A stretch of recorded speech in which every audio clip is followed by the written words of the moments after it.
from the Pathway Studios in Johnston proper. You are live from the path.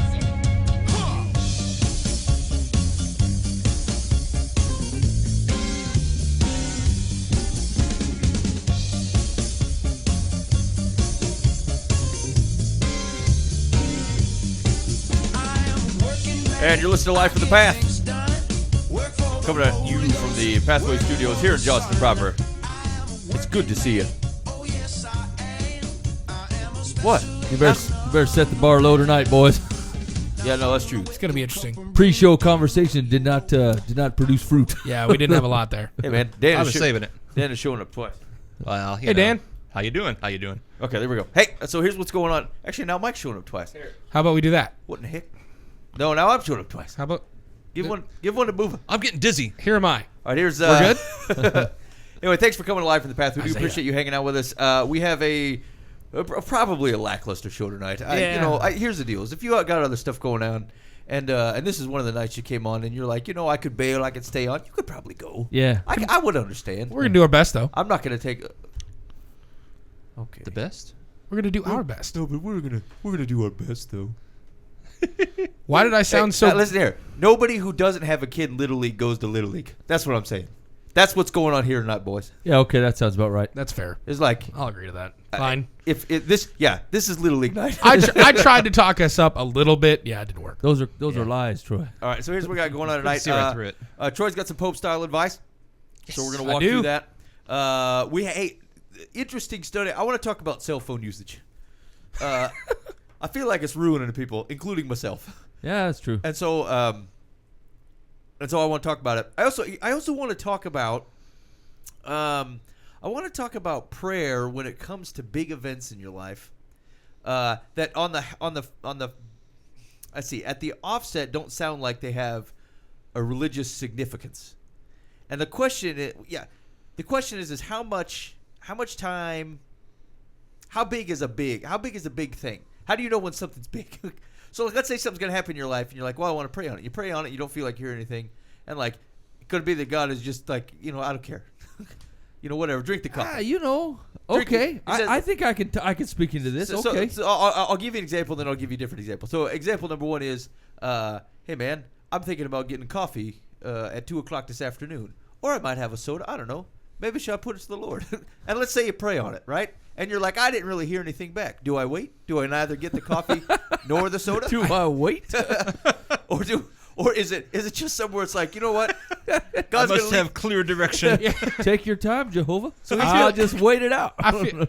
So now, I think, if you look at that example, maybe you're like, well, maybe God doesn't care, right? But when you start ratcheting it up, what type of life circumstance is it like, no, I feel like I shouldn't move forward? So yeah, okay. That's coming up. Yeah, we're going to talk about that. Yeah. And also we got some advice on Dear Life in the Path. And I want to remind you that Life in the Path is brought to you by Westfield Veterinary Hospital in Johnston. Here's the deal: if you're having trouble, if your pet's giving you fits, I mean fits. He's scratching at stuff. I don't know. Maybe he's just got a bad ill temper. Listen, it's very overlooked. People are like, "Oh, the dog licked me. He's got bad breath." Dogs are not supposed to have bad breath. Really? Yeah. Ooh. They're not. It's not supposed to be that way. I mean, if they just got done eating something unsavory, then that's a different thing. Maybe you should stop giving your dog garlic. But here's the deal: like, if they have bad breath, they have bad teeth. They need to go into the Westfield and get that dental business looked at. It is the most overlooked area of your dog's health, and it's the one that can cause an enormous amount of pain and enormous amount of infection problems with your animal. So you need to get them in there. Yeah. I did not talk with them about this ahead of time, but I'm fairly certain that's right. People at Westfield will definitely...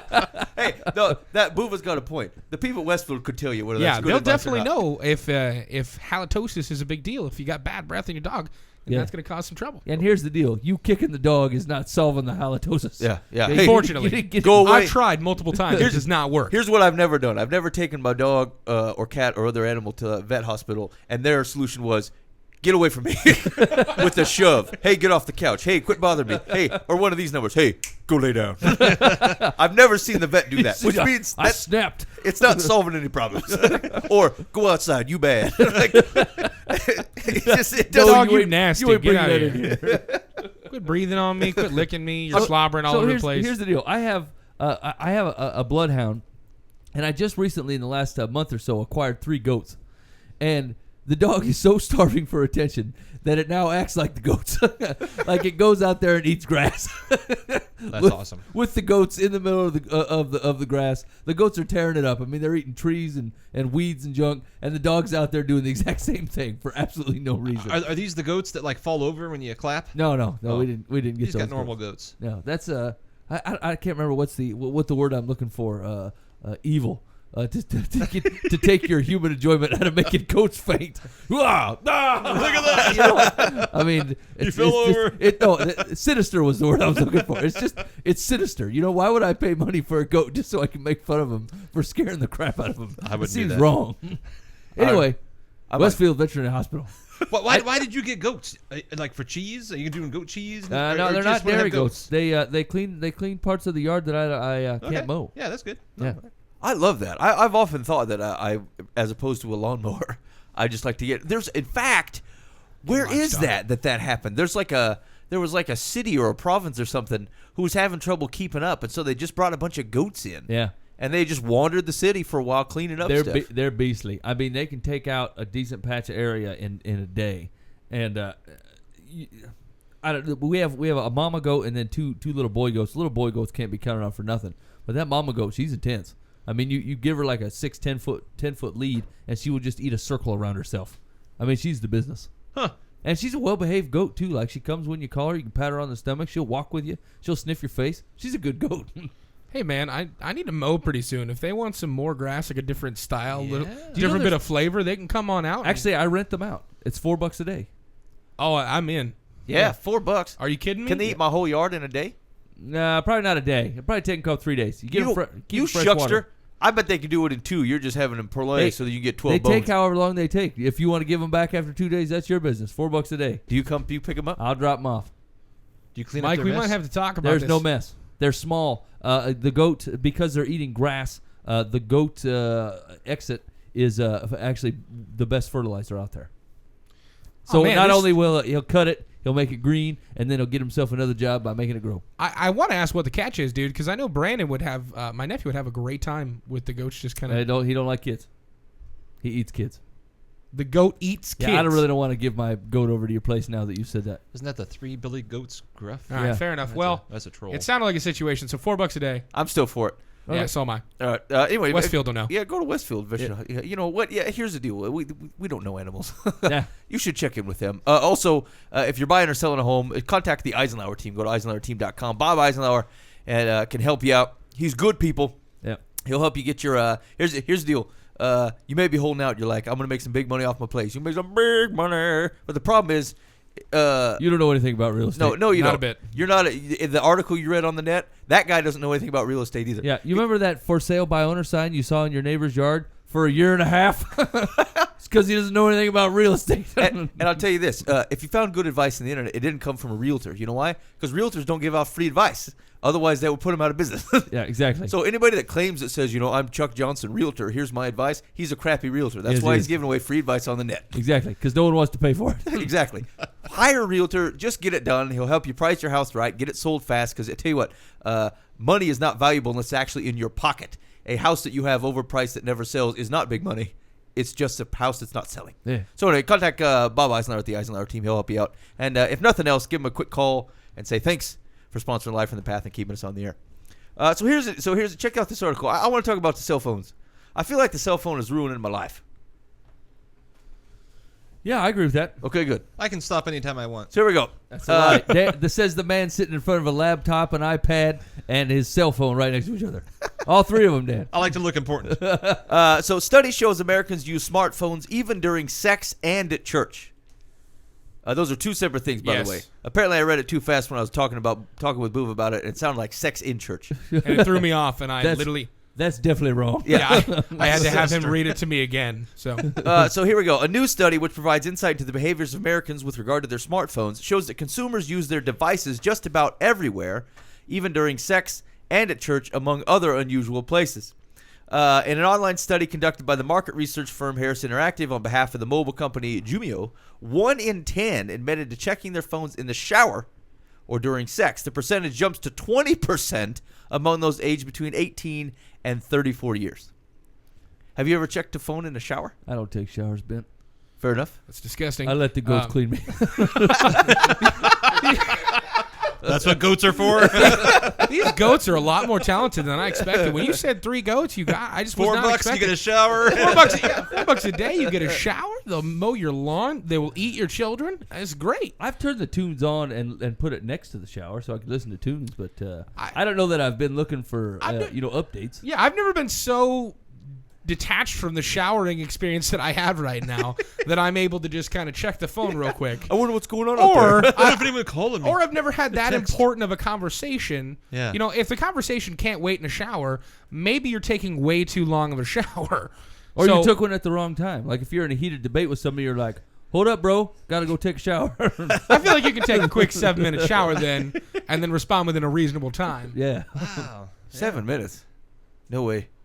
What? No way. The shower is my vacation to Chile. That's what I'm saying. I've been there as long as possible. I mean, the water has to. I have not gotten out of the shower when the water had colded me out for like probably twice over 10 years. Have I Really? gotten out voluntarily before the hot water ran out? Otherwise, I'll ride that pony till it dies. That's what I'm used saying to, is, okay. so people can take these extremely long showers, but I mean, I'm not saying I wouldn't. You know, I've taken a long shower as well, but you can do a shower in a couple minutes. You don't have to be in there. Oh yeah, I used to have my girls when they were younger set the oven timer for 6 minutes, and then we'd race, and I'd say I'll be back before that timer goes off, and I'd run in and take a shower, get all dressed, and come back out. And Were you trying to conserve water or just take really fast showers? I was in a hurry. Got something to do. Okay, fair enough. Yeah.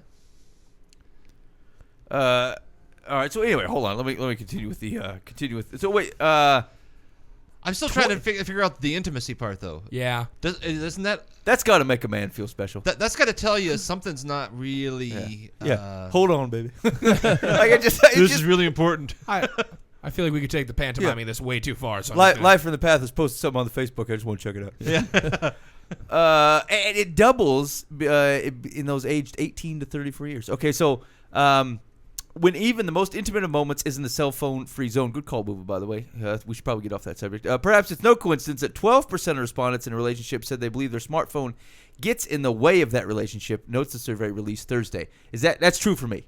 That is true for me. If my phone is on me, I will respond to a notification, right? Got a new email, got a text message, whatever. I'll check it. I can't let it sit in my pocket and have it not checked. I won't do it if I'm like on an eye-to-eye conversation with someone. If we're just sitting in the living room or something together, like family time, Yep. I'll check. But That's one of the many reasons that I haven't actually switched to getting a smartphone. The fact is, I don't want to pay the extra bits of bill to get more data and all the information, all the stuff that goes along with getting a smartphone. I have an older style flip phone that's completely up to date. I mean, it's not technologically outdated. It just doesn't have all the bells and whistles. And that's exciting for me because the fact that I know my tendencies is I could very easily just sit glued to a phone all day, playing the games, doing the notifications on Facebook or whatever social networking site I'm on. And then every time I get an email, immediately respond to it. In certain circumstances, I can definitely see how it'd be beneficial to have one. But I know myself and I know my tendencies. I don't think I even have any games.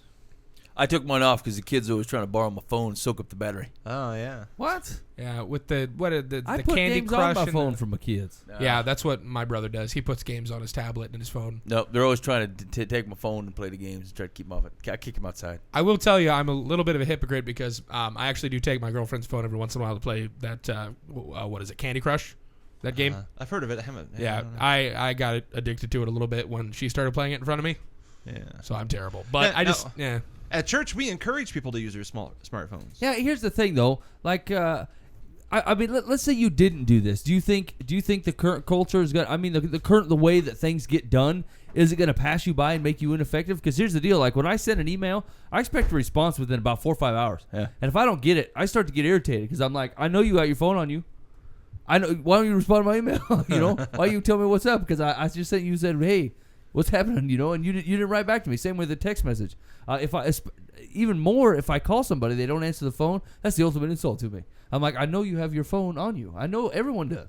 Yeah. I called you and you didn't answer it. What do you? Everybody does. What could you possibly be doing? Now, I would say my ringer is off probably 85% of the time. Like if my phone rings, if I'm with someone, I will not answer the phone because I figure that's kind of rude. yeah. My phone is normally off Yeah. 10 to Now, 12 hours a day. There was a guy that posted on Facebook that said that gave like an advance notice. It said, just so you know, if my wife calls me, like I will stop our conversation. If it's my wife, she comes first. I will answer the phone. Yeah. And I was of two minds about that because I thought, I mean, like in general order of priority, I suppose that's true. But Yeah, but if you were sitting in the same room, your wife wouldn't just interrupt. If Right. you're having a conversation, you move a talking, she wouldn't come and say, "Hey Ben, hey, Yeah, hey, yeah. hey." You know, I mean, answer me with this sweet ringtone I have. so yeah. So wait, let's see. This is not surprising given that 72% of those polled said they stay within 5 feet of their smartphones most of the time. Yeah, that's probably right. yeah, that doesn't surprise me. Yeah, I do that. I'm with that too. I tell you what though, I use my smartphone for a lot of good. I think I download a bunch of podcasts and stuff. I listen to a lot of sermons on my phone. Got the Bible on. Yeah, Yeah. there's definitely advantages to having it. I would never doubt that at all. But I know that I have those resources other places. I know that I've got my own personal laptop. So a lot of that stuff I don't need on my phone. So a lot of people have the Bible apps that you can have on your phone, and then like you said, downloading the podcast and everything like that. Which is, I mean, it's absolutely convenience, and I would never argue that fact. But I've got a phone, and it's a phone. Like that's what it does. It has this app. It's called Telephone, and you can call out and talk to people. It's crazy. And then it has text. That's really the amenities that I have on my phone. Everything else that a lot of people do on their smartphones, I do on my laptop. Yeah. So two separate things, whatever. Huh. Yeah. Yeah, I think I get rid of it though. I in fact, What? I had. Would you be able to ditch it for like a week? Well, here's the deal. Like we just got smartphones a couple months ago, and about 2 weeks in, I decided it was the biggest mistake I'd ever made, and I needed to get rid of them because it was taking up time. I mean, huge amounts of time. Every transition, like if I were gonna get up and go from the living room to the kitchen, I'd pick up my phone on the way by, make sure nothing happened, and then put it back down. Well, this starts to get. I start to have transitions like every 5 minutes for something. yeah. I need to go to the bathroom. Better grab my phone just in case something happens. And so like that's ridiculous. That's getting too much. And like the kids are trying to talk to me. I'm like, hang on, just gotta check this. Hang on, I just gotta check my thing. And I'm like, what's the matter with you? You gotta get rid of these smartphones. This is what happens to people. And so I almost gave it up, and instead I installed some limits here, and stopped carrying it on me. And so like I'll set it down and lose track of it or whatever. And that's actually really helped. But I realized that it was. This is going to sound like a kind of a heavy assessment, but it was idol worship is what it was, to be honest with you. Like I was seeking, I want to know what everyone was doing. Yeah. I turned into some kind of gossip mill, and and like, oh, tell me, oh God, phone, what should I do? What should I do next? Should I say something sassy on that one post? I'm like, I got to get out of this. They'll thing. love this. It's terrible. And so, I put it down. I try to stay away from it most of the time, really. I think it's like anything. You just got to control it. Yeah, to be honest, I with Mike's situation, I think that's very, very common.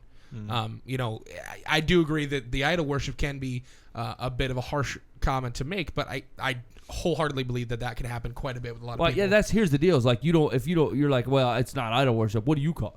You're putting all your attention. my into buddy. it. So, my best friend. No, it can definitely get to that point. That's Yeah. absolutely something that happened, and I'm not doubting that at all. That is I what it think is. to put that as a rubber stamp on a lot of the situations would be a little bit too harsh. Because you're a yellow-bellied Nancy man. Oh, I'm more than happy to tell you that's idol worship what you're doing. So It is. I I'm don't think telling you, I've that's exactly what it is. I'm telling you that right to their face. So It is. I don't think It's it's too worried exactly about what that. it is. I mean, if you're cutting your shower in half to get to your phone, you've got a exactly. problem. I can't even be safe. I mean, Exactly. 29% admitted to peeping on someone else's phone. Oh, I wouldn't do that. I catch myself. So I Whoa! I will say I'm sitting there. Excuse me while I move my phone. Right. Whenever my girlfriend and I are sitting down and we're watching TV, if she's sitting right next to me and then does something on her phone, I catch myself just because of a movement and I'm intrigued and curious. I look over and then immediately catch myself, and she'll hear me all the time saying, "Oh, I'm sorry, I'm not trying to stare at your phone," and then look back at the You're TV. like a raccoon. I don't get the deal because I'm like, I don't care if you can look at anything on my phone. Yeah. There's nothing. She secret. doesn't mind it at all, but I've whenever heard- she gets the phone call or text message, I look over too, Yeah. because I hear the chime and I'm just like, oh well, what's going on Tessa's phone? And then, wait, never mind, turn away. I don't need to be looking at that. That's her personal phone. Yeah. So I've caught I myself don't know. doing it, I got nothing that's not intentionally to where Yeah. I'm trying to figure out somebody's business, but It's like people can go through every inch of Yeah. all my stuff, and There's- it's like they'd be pretty bored. yeah, Like, there's oh, not a look at bit that. of luck anywhere You on like my phone. Cheerios? Yeah, I sure do. I mean, Yeah. yeah, that's about it. I made 3 phone calls last week. Awesome. And it also said 1 in 5 Americans polled admitted to using their phones in church. 20%. Here's another thing they said. 12%, or 1/3 of the respondents said they use phones at a child's or school function. You bet I would. That stuff's boring.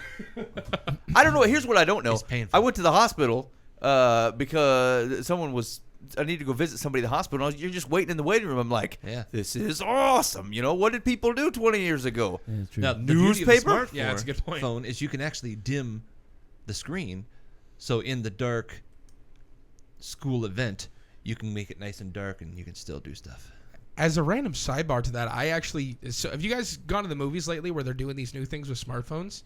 I've seen it, but I haven't done it. There's a thing going. I think you have to have a specific type of phone for it to work. But so to further push people of not using their phones during movies, obviously be super bright and really distracting to everybody. They're doing rewards for shutting off your phone. And I recently went to a movie where I was astonished by the whole thing. They said if you turn off text this number, and it was one of those 5-digit short dial codes. Text this number. And turn off your phone right afterwards. And when you turn back on your phone will have had a dream. And it's basically, so they'll send a text message to your phone, and you have to wait the full 2.5 hours or 3 hours, and then you'll get a text message to your phone that says what your phone was dreaming about. And I didn't see it successfully work. It looks like it's just some random oh, your phone went to this blah blah blah blah, and this happened, and it's just a weird little thing to make you turn off your phone. And you can get rewards for it. They give you points. You can get online points for turning off your phone. And get a free phone silent right. hat. No, exactly. It's just you get a free phone with a cancel sign through it, on your T-shirt or something. I don't know. But they're pushing these rewards for you to turn off your phone during movies. I read somewhere for a greater movie experience. Yeah. I just read the other day that there's some Nordstrom or something that did some little test thing where they were monitoring people's smartphones and somehow they were going to use that to determine your spending habits and stuff. If you were in the store, and I don't know how they're monitoring it, probably using a drone or something, whatever. And but I don't know. And Drone flying around the store. Yeah. But Don't people mind call it me, just so sir. they stopped it. But it's kind of creepy to think they can find out all kinds of stuff. Well, yeah, 'cause, there's a lot of stuff that has to do with that. You can check website habits. Yeah. What search engine you use. They're what you okay, do. if you're watching looking at the oil, they sell that there, I suppose. You're looking at the women's right. shorts, whatever. Just checking. What are you looking at? And they try to combine all that to right. try to get you. Sell you more. Interesting stuff from phones. Yeah. So I guess broadly, I think I got stuff to learn here. I'm too close to the phone. It provides a certain sense of a false sense of self-importance. Not that I look at them oh, I'm important, but hey, I want to help people. If people need help, I want to respond. I want to get back to them quickly. I want to, just like I would hope that someone would get back to me quickly. But then I end up serving a bunch of people in stupid things and not actually serving, say, my family or my friends or whatever's going on in immediate vicinity in a solid thing where I should be focusing my attention and time. Yeah. Some things can wait. My daughter Danielle will at times look around and say, "Everybody, turn off your phone, turn off your iPad. We're having a conversation." Huh. And we're like, "Hey, I can do this. I can do both." I have some friends that do that with family, during dinner when they're sitting down for dinner. Yeah, their dad will pass basically a basket, and everyone has to turn off their phones and put their phone in the basket, and then he takes. Phone basket. Yeah, takes the phone basket to another room, sets it down, and then comes back, and they have dinner. No phones whatsoever, no electronics. Everyone sits there and they talk about their day.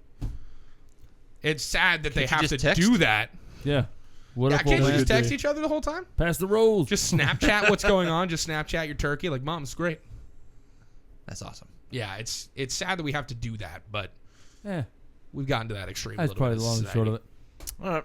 Anyway, you're listening live from the path. Hopefully not on your mobile phone. Turn it You're a off. terrible person. Idolatry. We're coming at you every Monday night at 10 o'clock at livefromthepath.org. Otherwise, you can catch the show at 7 p.m. every Saturday on 99.3 KTA, and we're glad to have you on either one, although you can be part of the scintillating live chat that goes on the Monday night show if you want to come on. Although, just to recall, I did warn you tonight's show was going to be iffy. Little League. Yeah. All right, Buva. People have come up to your house, and they say, and they've mistaken you for the Pope. Terrible and they mistake. refuse to leave your place until you give them some sort of advice that is reflective of your own life that can help them on their path.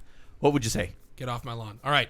Here's what I got. So, the last couple days, I've actually had to have quite a few hot button topic issue conversations. And I'm finding myself not necessarily giving the right answers. I'm not going to claim that, but being a lot more confident in my answers. At one point in time, hearing about the hot button issues, we have in this day and age, the laws that are being passed right now with gay marriage, and then, the abortion situation, that there's a very hot button issue with Christians and non-believers and everything like that. The arguments between a lot of things. And I know that as a whole, a lot of people stray away from those conversations, and anytime they hear anyone bringing them up in conversation, the immediate, veil of, oh, really, this conversation again? You want to hear about this?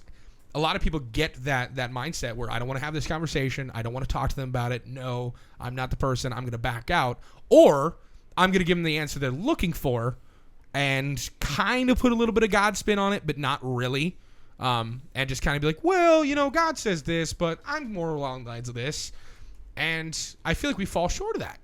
But this week I kind of came to the realization that I've been studying up my Bible enough, and I've really been trying to get the heart of God on a lot of these issues by talking to fellow Christians and getting their thought processes on it and what they're thinking about, pulling up scripture and really reading into it. And the more I'm reading into this stuff and the more I'm really reading into the heart of God on it, the more confident I am with my answers. And I found very recently that it started to where I'm no longer avoiding these conversations. And I'm actually looking forward to them. It's more along the lines of, oh, well, you want to talk about that? Well, first off, you're not going to like my answer, most likely, but here's God's thoughts on it. And here's where I believe God's heart is on it. And I've had more of those conversations in the last couple weeks than I have in a very long time. And because of the fact that I've been praying on God every morning, really, to really guide my voice and guide my thoughts when I'm talking about this. So my advice to everyone would really be, as usual, study your Bible all the time, no matter what. Study it, read it, study. But one of the big things that I've seen myself being helped with is every single morning praying for God to not only use me in every situation that he can, really put me out there, but also fill me with his words. Like, really speak through me and speak to whatever these people need to hear through my words. I always take it from, if I have to answer a question for somebody or talk to somebody about something godlike, and I really don't remember most of the time what I said. A lot of the time I attribute that to God was really working through me with that. But don't be afraid of those conversations. Really pray to God that he talks through those, because guess what? God's right. All the time, 100% of the time. God is right on those issues. He has the correct answer, and he can use you to give that answer to somebody in a manner that really shows his heart and shows his love for people. I can't decide whether I agree with you or disagree with you. Okay, how come? Well, here's the deal. Like, I agree that God takes a stance on things, and it's the truth. But I generally will not get in that conversation for any reason. Like, there will be I mean, seriously. So there's people know that I worship Christ. They know that, okay, right? And they will say, "Hey, let's talk about abortion," and I say, "No," and they say, "Why not?" I says, "Because you already know where I stand. That's why you want to talk to me." You know what I'm saying? They just want to fight with me, and so like. I guess I don't see any gain there. Like this is why I can't decide whether I agree with you or disagree with you. I can either look at what you're saying and say that I have been backing out of a lot of conversations I should be standing in, or on the flip side, which is kind of where I was at before this conversation came up, is that like the issues themselves matter nothing to me if you don't know Jesus. Then we're just talking about issues, and really it's, whether you and I agree on gay marriage or abortion, I don't care at all. Right. If you and I agree on Jesus, then now we have a conversation to have. Mm-hmm. You know what I'm saying? And so like it's almost the same reason I don't get into very many political discussions, right? Like, I could care less if you agree with me on any certain issue or not. I more care if you agree in the principle. You know what I'm saying? If you agree in the backing of it. And so I don't know, Buva. I feel like I disagree. Okay. Now that I think about it. Well, so here's where I'm taking it from. So I agree on a certain standpoint of where you're coming from. A lot of those conversations can be absolutely for nothing. If somebody just wants to fight it out, yeah, that's going to happen. But at the same time, through that conversation could facilitate more. There's no reason why God couldn't completely use that conversation that you're having with that person to, a lot of times these hot button issues, whatever you want to call them, they're getting their answers from the wrong sources. So they want to fight it out because of the fact that, they hear of, and I'm going to bring up a very, cliche portion, but the Westboro Baptist Church. They're hearing about God's standpoint on gay marriage from them.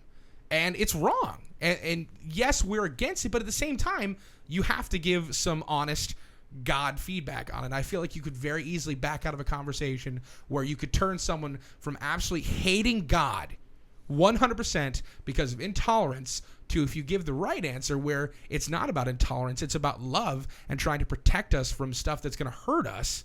It flips aside from, God's just intolerant of these people and he doesn't want them to have rights to, okay, well, God wholeheartedly knows that this is going to hurt us. And that's why we're avoiding it. So I feel like if you just, out of nowhere, for no reason besides the fact you just don't want to get in the conversation, avoid those conversations, you could be avoiding some serious conversations where you could really help somebody. But if it's just, if you get into it and you realize that, maybe 10 minutes in, it's all about they just want to argue and argue and argue and argue, there's no reason why you can't stop that conversation. But that doesn't mean that you can't have it to begin with. Yeah, I'll engage the conversation, but if it becomes an argument, I just back out. Right, say, and we're that's not what I going would do anywhere too. with If it becomes just futility where you're just, this, blah, blah, blah, blah, blah, just yelling back at each other, and it's not productive. If you want to know honestly what God's word says about it, let's have a conversation. If you just want to try to draw lines and throw things at each other, I'm not interested. Which I found myself in both conversations. I found myself where someone wanted to talk about God at first, and we start talking, and then all it was is they wanted to, point fingers and then get angry about it and then just argue with me, and I'll back out of the conversation. But if they're honestly trying to figure out from a serious, real standpoint why God is on this and what our thoughts are on this for the sake of their own knowledge, then it's a great conversation to have. And I think that's probably the distinction, right? Because to Mike's point, you're not really arguing the issue, right? The issue is not really the deal. The question is, are you able to talk about that issue and ultimately show the heart of God through it? That's really where the gain is. Because Mike, that's where you're at, right? Like the point is do you know Jesus? Well, can you get to know God better through where the Bible shows his heart is in some of those issues? You bet you can. You can know God in those situations. And so I think that's probably where the distinction is. If you just want to argue about those issues, that's not really going to help. But like, is it a conversation that otherwise shows the heart of God, which gets to the meat of what Mike's talking about? Yeah, actually, Boo, I think that's actually come up in the last couple of weeks. A friend of mine at work asked me, and he's a Christian man, he says, and so he asked me if it was okay for him to stand up at a gay wedding as the best man, and I said, no. Actually, here's what he asked me. He asked me if I would do it, and I said, No, I don't think so. I don't think I could do that. And he wanted, and that was his big ringers. He's like, why? Why couldn't you do that, right? And as a Christian, what I said I said basically, you're standing up and saying, I am celebrating your separation from God. I am celebrating your celebration in your separation from God, right? And that's as far from loving as you can get. Because, generally the world's going to look at that and go, you self-righteous jerk. You can't be happy for somebody? Go to his wedding, stand up, and say, I'm happy for you. The truth is like, while I would like to see a X level of happiness across the board for everybody, I know how that's attained, right? That's attained through faith in Christ. God provides joy. Everything else is just it's a Splenda. It's a Splenda version of joy. Or I like to call it, no, I better not say that. Anyway, it's a Splenda version of joy. It's artificial. It's not right? And so, like that's going to be a hard conversation for that guy to have with his friend because they're friends, right? But on the flip side, like it's a great opportunity to say why, because I don't think anybody, if you're listening with an open heart, I don't think anyone can misconstrue the why. You know what I'm saying? When you say, look, you're basically asking me to celebrate your separation from your Creator, and I just can't do that with you. I can't. I don't want to talk about your issues or where we disagree, or we can still be friends, but I can't. I just can't do it. And so like that, it is an awkward place to be in. But you're right. It does bridge a conversation, but it does also reveal that maybe you didn't take a strong enough stand in your life of Christ anyway, that they don't know that about you already. like it probably Right. should not have been much of a question. All right. All right. All right. They've left the lawn. Cool. Thanks John Booba. They're See you all later, guys. arguing right Pope style now. advice. They're all arguing right now. Completely understandable. Oh man, dude. Oh, so here's the question that I was thinking through this week. I opened up with the question about the drinks, right? Hey, I might get a coffee around 2:00. Hey, I'll pray the Lord, see whether I should get the coffee or the tea. I get 1:59. I'm like, I feel like I haven't heard from the Lord about this coffee. Should I wait? and I think generally speaking, we'd be like, the Lord is not all that concerned about which coffee you get. Just go ahead and get something to drink, right? And so the question is like, what other things do we have going on in our lives that we've kind of separated and said God doesn't care? And I don't know. Here's, I guess I'll give you where I'm coming from. I have something coming up where there's a trip that I have the option to go on, and I'm pretty sure that I didn't spend enough time praying about it. I'm just like, well, yeah, that sounds great. Everything I went through my mind, I'm like, yep. No, this I think this sounds like a good idea. And then, after talking with over some folks, I think maybe now I'm thinking, they're concerned that perhaps I didn't spend enough time, praying on it, running it by. And I thought, man, I pray all the time. I love Jesus. It did not occur to me to spend a bunch of time praying on that thing. And then I thought, well, have I done the wrong thing? What am I missing here? I think in a lot of situations, obviously, we need to gauge, if God wants that door to be open in that situation, and is this the right situation for me to be taking advantage of, and should I be going this way? I think with a lot of our situations and choices we have to make, we do ask that question. But at the same time, I think a lot of the situation is, are we even giving it to God in the first place? Did we even come to God in this? In this case, if it's a vacation or a trip or anything like that, do you see any real big issues with you going on it from a faith standpoint? Like if your trip is to go, with a couple buddies for 3 weeks to be away from your family, and you're just going to be go hang out with them and go camping. Is that something you really need to do? Should you be praying on that? Yeah, you can pray on that. But if you don't have an honest no, don't go, or yes, go from God, I don't think that's something where you really need to worry about whether or not you should go. But when it comes to like life-changing situations, that'd be my standby, is if it's something that could honestly affect, my life course from here on, should I go to Uganda for the next year and a half or not? Or, going to your original thing of should I have coffee or pop? I think that need to be judged on an individual basis, and it's not just something we can give you a cookie cutter for. Yeah, it's pretty tough. I think I like to have a general prayer for guidance, for wisdom, open the doors that need to be open, close. And then you just kind of live your life. I think there are times you get a special prodding, and that's a hard one. I don't know how to define that. Sometimes I don't know if that was really a prodding or if it was just me thinking I had a really great idea. I really need to go, to Chuck E. Cheese right now. And that wouldn't be something I would normally think. That's the tough thing, is really how do you know if it's a God moment or a cosmic distraction, or if it's just a thing. I mean, that's tough in the believer's life in multiple ways. Right. The basic God, let your will be done thing kind of takes over that. It's, God, if you want me here, send me here. If you don't, stop me from going. Yeah. But and you represent Jesus either way. Right, exactly. Yeah. As you go, Matthew 28 says, as you go, whatever it is you're doing, you make disciples. Yeah. So wherever you are. And actually, I feel like the Bible lays that out, and sometimes to interpreters discredit, but like, some of the more charismatic type stuff, when you look at the Bible, it's pretty much the highlights.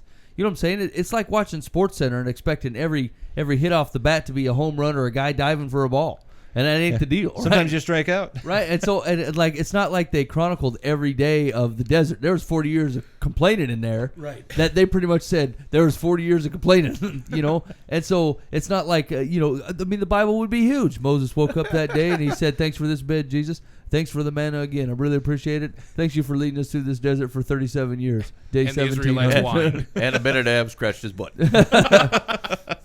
Next chapter. I sent Aaron to speak with him. I was Boy, too he has scared. a silver tongue. I wasn't sure what to say to him. I didn't know if we needed to have that hygiene conversation. So, Aaron, Go take care of that. But here's the deal. I mean, look, if you can think of one off the top of your head of the Bible where God didn't show up.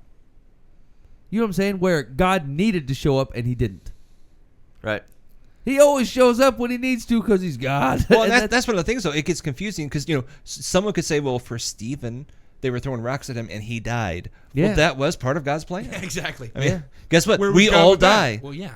I mean, Yeah, but- someday I might have cancer and people he- will pray for me and I'll still die. Maybe. Yeah, but he knew that. But he knew that was coming, Stephen right? knew it. Yeah. But he knew How it. about when- his wife? I don't know if he was married or not. Yeah, maybe Praying not. for, save my husband. That's You what I'm took him. talking about. Yeah, God said no. Yeah. What? I don't know. How's his wife feel about it? It doesn't matter.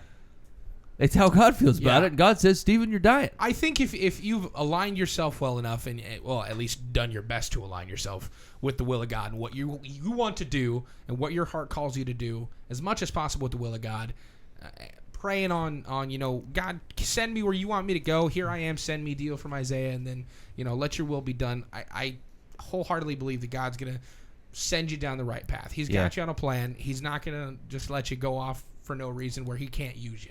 I He think can use you in think every you'll situation. rarely do what is wrong, but you may not necessarily do what is best. Yeah, I would agree with that. So I think he has plans A and B. He gives us choices. I sure hope you take plan A. Well, it looks like it's 40 years for you. You get plan B. Exactly. I mean, Yeah. Here's Wisconsin for a couple years. Yeah. It's like, Bummer. oh. Wisconsin's the 40 years in the desert. That's terrible. a Dear Packers fan. Life from the Path, I have led an unusual life. I lived abroad, alone in my late teens, spent my early 20s exploring the West, and finished my college degree a year early while working full-time. It gave me independence, experience, and clarity. Man, it gave me a headache. My problem I'm is, tired. in dating, I feel leagues ahead of men who are my age. I'm attracted to much older men. My current boyfriend is 15 years older than I am. The age gap is often a topic of conversation among my acquaintances, coworkers, and some family members. My boyfriend has also experienced unwanted comments about dating a much younger woman. What are your thoughts on who a person should be dating in her early 20s? And how should I deal with those who believe I am breaking a social code? So she's early 20s, and the guy is 15 years older than her. he's So 30-ish. late 30s. Come on. Yeah. Is a social code. It really is. But it's up to you if you're going to live by it. Hey, Yeah, man. exactly. Try this out. Look him in the eye and say, baby, you're not worth this social hassle. Yeah. Yeah, exactly. See how that goes. I really care about you, but I'm really sick of these comments, so we got to be done. Yeah. I kind of feel for her. We're not really growing the cream of the crop dudes anymore. You know what I'm saying? Yeah, you're Like, right. When, That's a when good you point. when you say these, let's say you meet a dude who's 25, he still acts like he's 14.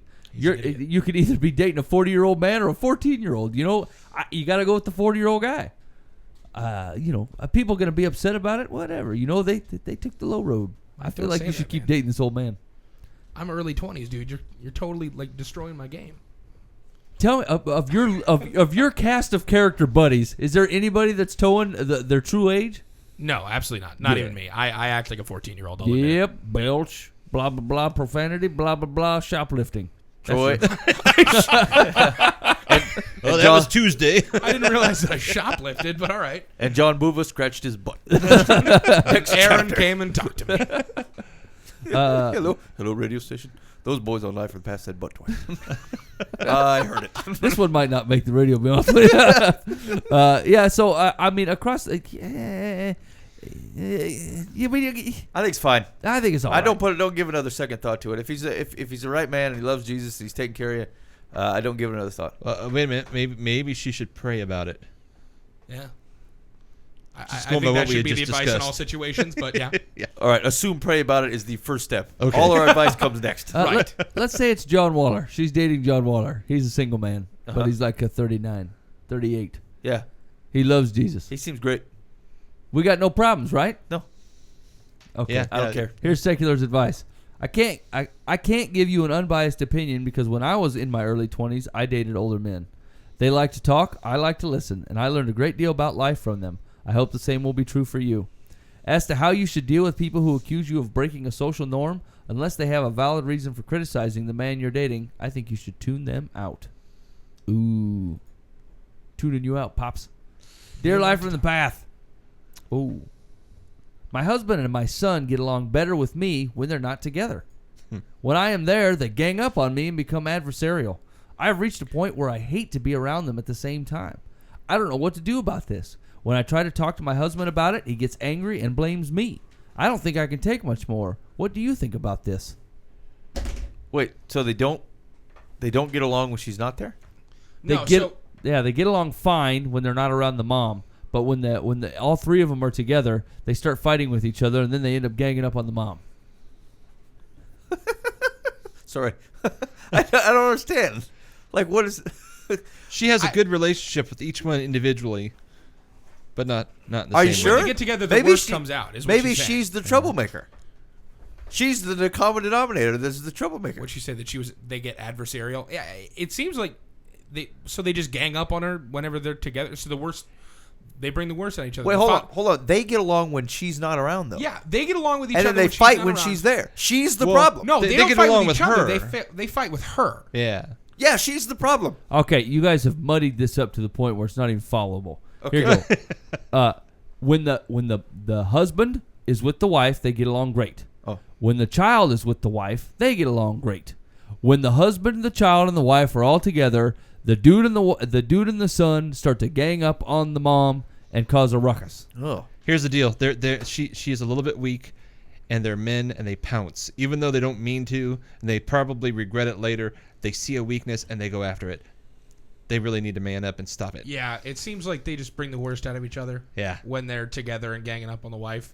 So it seems like the father really needs to step up and just be like, hey, Yeah. that's the He needs to woman treat that her I like a love with all queen. my heart. I know you're my son. Yeah. We need to treat mom a lot better than that.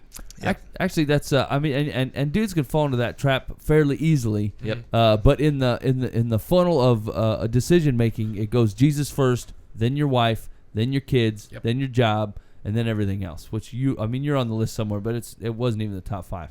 So if you've got your funnel inverted somewhere, you've put your kids above your wife, even in a small, you can perceive it as a small way. Like, it's all right to get together as a family and I don't know, hide something in the laundry so mom finds it and freaks out. That's kind of funny and that's okay, right? But like when you get to the point where you're disrespecting your wife and you're moving roles where you and the kids are demeaning your significant other, you got a real problem because you don't have a funnel anymore. You have some kind of bulbous looking lava lamp that is not useful for making decisions, right? It's just You're not loving your wife as Christ loved the church. Right. you aren't, and you're creating confused children. Because here's the deal: like, I can promise you this: of all the failings that I have as a father, my children know that it's never them against them and me against their mother.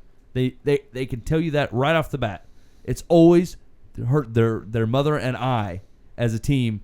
And then there's them, and it will always be that way, and they will never be mistaken otherwise. Oh, I fail. I fail at that.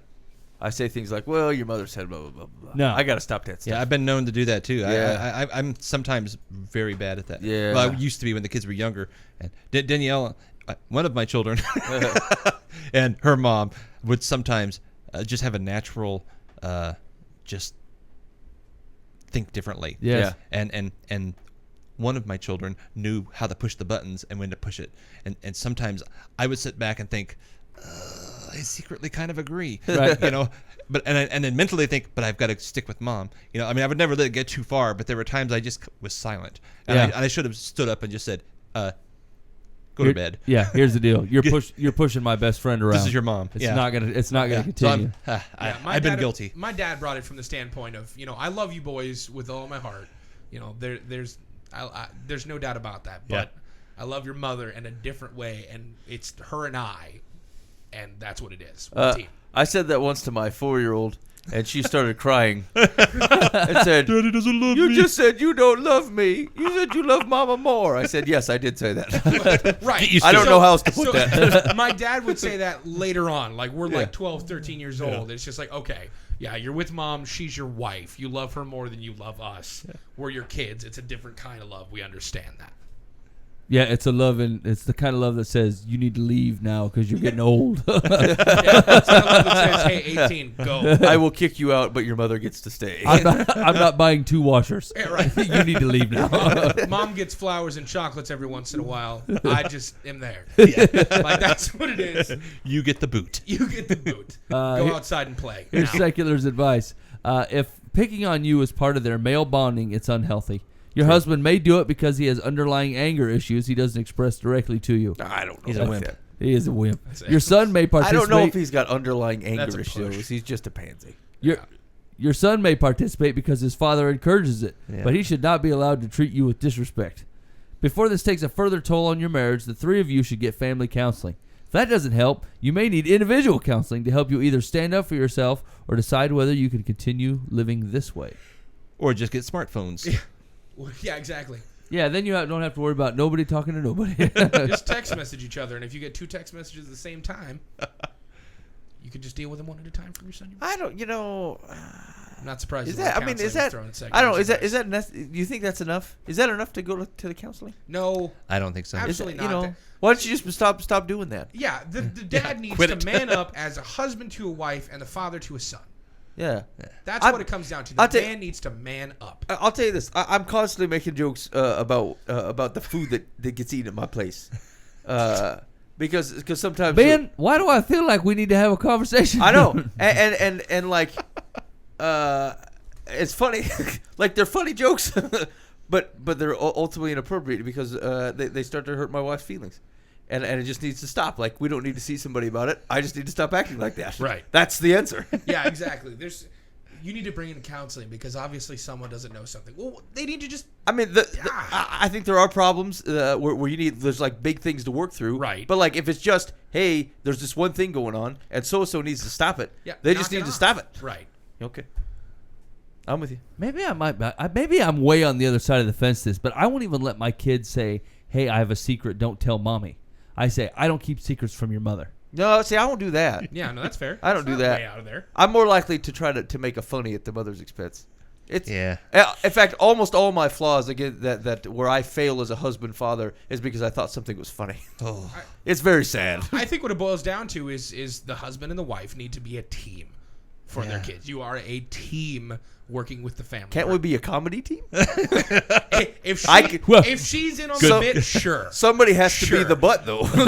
Good cop, bad cop. Ding ding. That's 3 Fine. butts. Then alternate. Four. She makes fun of you one time, you make fun I'd of her have the to other feed time. the jokes. I'm the funny one. Fine, then you write them. Shoot. Yeah, no, it just needs to be the team. You need to be a team. I'm gonna at wake all her up when I times get home. in We're gonna front talk of your about it. kids. You can. I'll be the butt. You got time for one more? Yeah, we got time. Okay. Dear Life from the Path, a relative of mine has a 5-year-old son who is at least 20 or 30 pounds overweight. Everyone in the family is concerned about it, but no one knows how to bring it up to the parents without offending them. We don't understand how the parents or grandparents don't see his weight as an issue. Bullying is a huge deal among children, and we fear he might have trouble with other kids his age teasing him. However, we are more worried about his health than anything. Being that overweight is a lot for anyone, but especially a young child. What should we do? Someone in Chicago. I'm going to tackle this one, gentlemen, if you don't mind. Do you have a 5-year-old boy? Yes, me being a single mother, get your nose out of their business. Stop it. Knock it Yeah, off. You're yeah. ridiculous. They know. No one looks at an overweight person and says, What? Maybe. Like, there's no time when you look at someone who is obviously obese and think to yourself, they're not obese. They were fine last night. No one wakes up in the morning and says, what happened? No one gains that weight overnight. It happens. The parents need to handle it. Get your nose out of their business. They know. If it gets to a point where you honestly, wholeheartedly believe for years that these parents are failing their child 100% of the way, maybe you can bring it up to them and say, hey, from an honest standpoint, obviously we care more than you do about this. Your child is obviously unhealthy. Let's talk. But there's a point where you just need to leave it alone and let them do their thing. They are the parent. You are not. That's all I'm saying. Mike. Yeah, I actually kind of agree with Booba. It's weird. But, unless they're having to Oompa Loompa this kid in and out of the door. Troy's right. They know, right? What if the kid he's sneaking granola bars and he's Done it. He's chucking 3 portions at once while mom's doing the dishes. Who knows? You can only do so much. You can't lock the kid in a dungeon. Most of them, they burn it off by the time they're 30 anyway. It's fine. I mean, unless he takes up smoking, he's probably all right for a while. I'd leave him be. 5 years old, he's fine. Who's going to play football if you straighten that kid out? Right, you need linemen from somewhere. We're going to okay? end up with European soccer. That's what's going to happen around here. Is that what you want? Polo? We need football with 2 O's, not a U. I mean, seriously, by the time those kids get to be 15, 16, seriously, most of them fill in. Yes. You know what I'm saying? They get taller, and the wide comes with them, and they're just big dudes. Look at Dan. He's like 6'5". Were you a husky kid? No, I was not. You seriously? I waited till I got older. Oh. Right, that's where it happens. You get, I put the effort You get into really it. husky kids that just completely fill out and are fine, and then you get really skinny kids that are just boom. And You're blow up. listening to Live from the Path, brought to you by Westfield Veterinary Hospital in Johnston and the Eisenhower Real Estate Team, EisenhowerTeam.com. Hey, if you're listening on 99.3 KTIA, we've got to let you go. Have a wonderful week.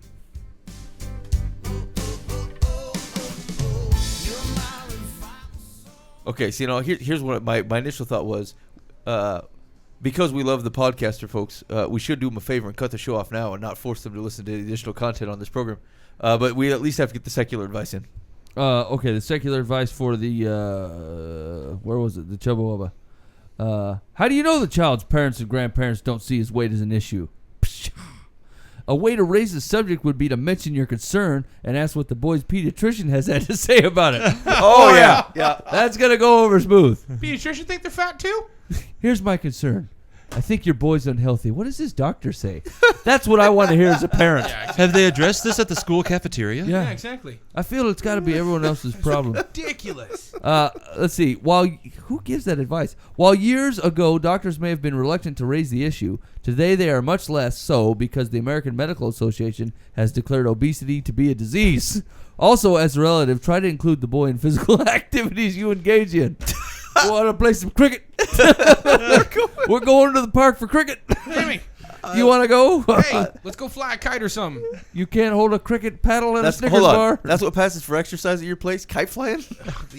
Honestly, to be 100% honest, I when got it comes to overweight kids, Take a step left. okay, this is me. My heart's beating. It's a beating. Beating Let me fast. explain. This is This resistance training is great. If you know what, I got to Okay. pee. That's got to be another I 20 have calories right there.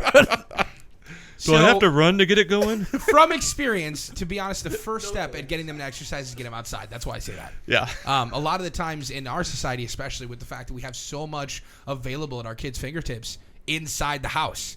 At one point in time, there wasn't all this stimulation inside the house. We didn't have, the TV, the Game Boy, the Xbox, the tablet, smartphone, laptop, everything like we do now. Now the biggest deal is, first off, get your kids outside of the house, and that's why I say fly the kite. Not because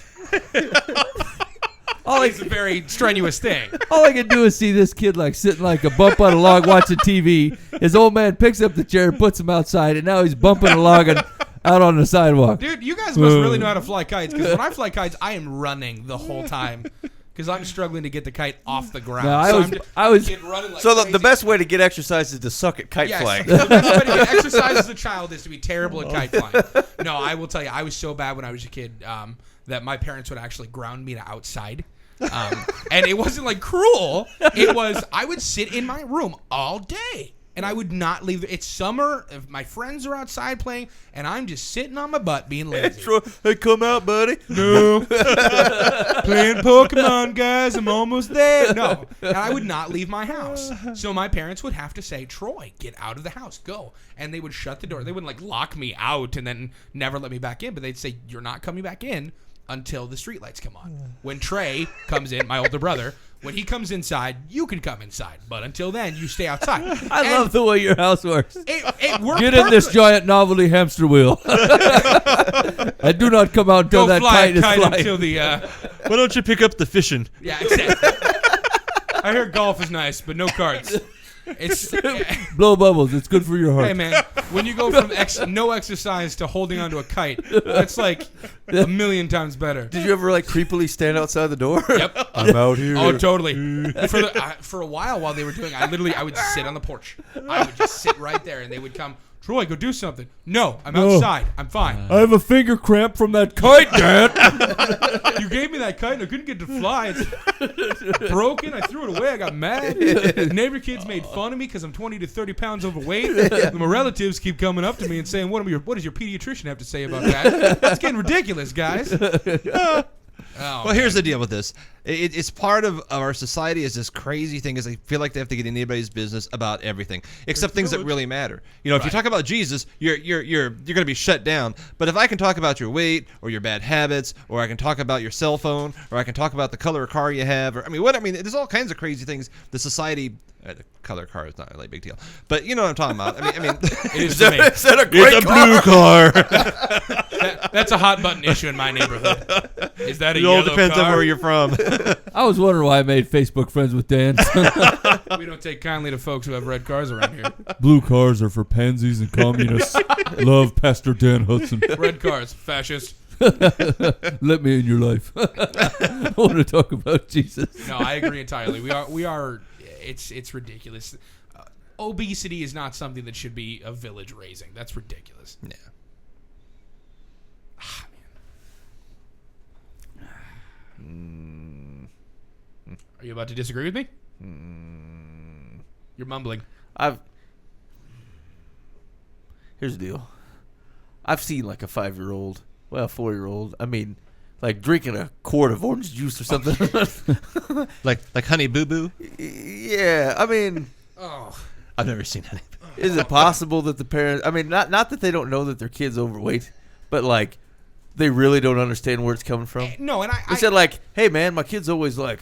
He doesn't ever listen to me, and he's all wired. It's like, well, he's jacked up because you give him candy. when it's no longer an issue of, okay, that was kind of a bad mistake on the parents' behalf. Did they get, that 5-year-old a full 2 liter of Coke and say, have a great day? Yeah, that's a terrible decision. But is that something you should really jump in on unless you're seeing it as a habitual thing that the parents are honestly, truly, 100% not taking care of their kids and causing real health issues with their kids, which happens quite a bit.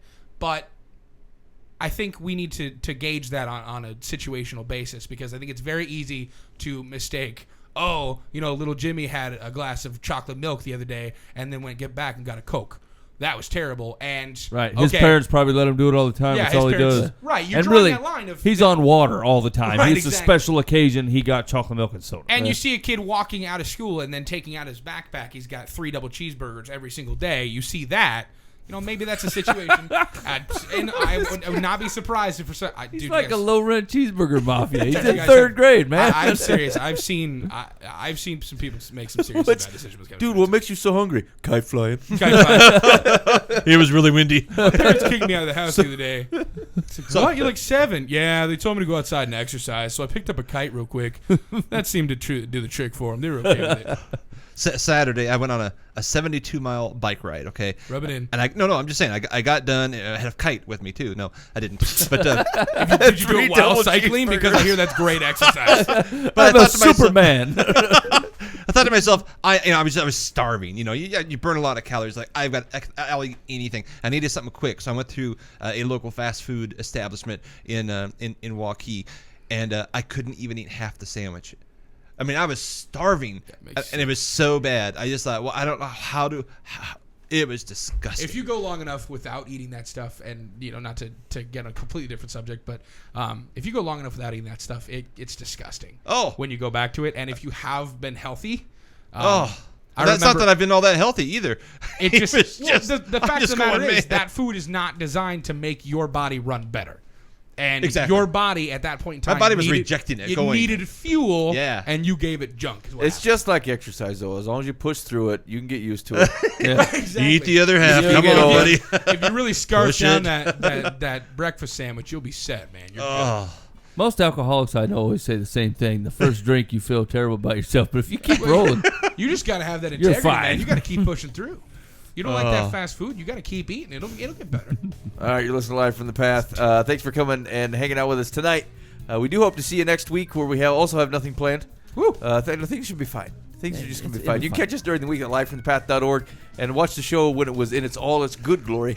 last week. There are clips. You can play the games. You can play the End of the World game. You can check out clips from Chandler Knutson. and a bunch of the other artists that we've had on the show, and also past interviews with the aforementioned John Waller. And just a lot of and the folks from Now Serving 7. Lots of cool stuff out there. So go check out lifefrompath.org. We hope to see you during the week. And we'll also catch you next week. Thanks for listening.